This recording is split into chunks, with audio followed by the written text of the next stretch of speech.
তুমি তুমি তুমি শুধু তোমারই উপমা, তোমাকে জানিয়ে দিলাম ও প্রিয়তমা, তোমাকে জানিয়ে দিলাম ও প্রিয়তমা।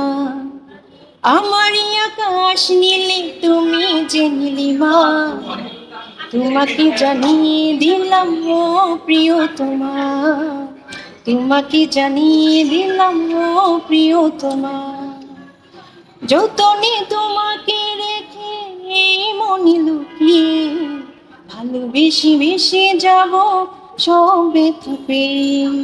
তুমি তুমি তুমি শুধু তোমারই উপমা, তোমাকে জানিয়ে দিলাম ও প্রিয়তমা।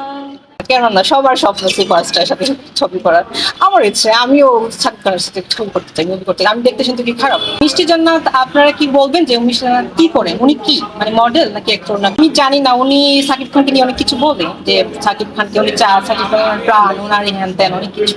ওনার কি যোগ্যতা রাখে একজন শাকিব খানকে নিয়ে কথা বলার? শাকিব খান সুপারস্টার এমনি এমনি হওয়া নাই, ওর যোগ্যতা আছে। ও চাইলে বাংলাদেশের ভালো ভালো নায়িকাদের সাথে কাজ করতে পারে, কিন্তু ও দেখেছেন ভালো নায়িকাদের ছাড়া কাজ করে না। ও যাদের যোগ্যতা আছে, ট্যালেন্ট আছে, তাদেরকে নিয়ে কাজ করে। তো মিষ্টি জান্নাত কেন?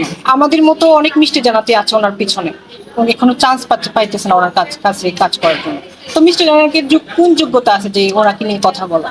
আমাদেরই তো যোগ্যতা নেই যে ওনাকে কথা বলার। তাহলে সরি, একটা হিরোইন তখনই হবে যে সমাজে তাকে চাবে, সমাজে তাকে ভালোভাবে দেখবে। তো উনি যেহেতু হিরোইন, উনাকে কয়টা মুভিতে আপনারা দেখেছেন? আমি তো মনে হয় না একটা মুভি তো আপনি অনেকে দেখেছেন। দেখেছেন? উনি দুই তিনটা মুভি করেছেন। আচ্ছা ঠিক আছে। উনি সাকিব খানকে বোঝানোর কোনো ওয়ে রাখে না, কারণ উনি একজন সফল অভিনেতা। কারণ হচ্ছে বাংলাদেশের মাঝে উনি সুপারস্টার। তো ওনাকে নিয়ে আমরাও কখনো কটু কথা বলবো না। উনি ওনার যোগ্যতা অনুযায়ী কাজ করছেন। তো মিষ্টি আপুকে বলবো, আপু আপনি যাই বলেন ভাইরাল হওয়ার জন্য এখন সবাই ভাইরাল হওয়ার দান্দা। আপনি প্লিজ আপনার পার্সোনালি মেনটেন রেখে একজন মিডিয়া পারপাসের কথা কথা ঠিকঠাক করে মতো বলবেন, কারণ হচ্ছে উনি একজন সফল অভিনেতা এবং হচ্ছে সুপারস্টার বাংলাদেশ। সাকিব খানের যা আছে বাংলাদেশে কোনো হিরোর তা নাই, কারণ হচ্ছে উনি সেই যুগ থেকে কাজ করে আসতেছে। তো এটা মাথায় রাখতে হবে সবার, ঠিক আছে? কাউকে মন্তব্য করতে হলে তার পিছনের জায়গাটা দেখতে হবে যে সে কি ছিল বা কি করে এখানে আসছে। এইগুলো হচ্ছে মিডিয়া পারপাস কাজ, যেগুলো হচ্ছে ডিরেক্টর এডিশন।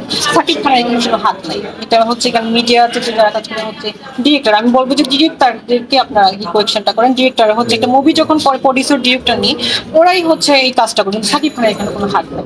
তো এখানে আমি সাকিব খান ভাইয়াকে আমি বলবো না। তো, আপু আপনাকে লাস্ট, যেহেতু আপনি একজন আমি সালমান শাহর অনেক বড় ফ্যান, হ্যাঁ। সালমান শাহ বেঁচে থাকলে আসলে আপনার কাছে একটু ভিন্ন রকম মনে হতো। অবভিয়াসলি।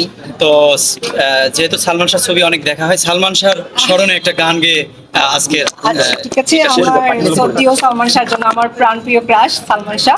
আর শাবনূর আপু যদি আমার এই নিউজটা দেখেন, তাও আমি সত্যিও আপু আপনাদের দুজনকে আমার অনেক ভালো লাগে।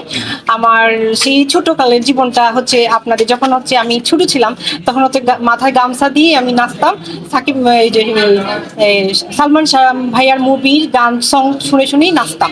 তো তখন শাবনূর আপুর রুলটা আমি প্লে করতাম সব সময়, তখন ছোট্টও ছিলাম। মানে নিজেকে শাবনূর, হ্যাঁ নিজেকে শাবনূর হিসেবে মনে করতাম, যে ওনার অঙ্গি ভঙ্গি, গাছে উঠতাম, তারপর হচ্ছে খেলাধুলা করতাম এটা।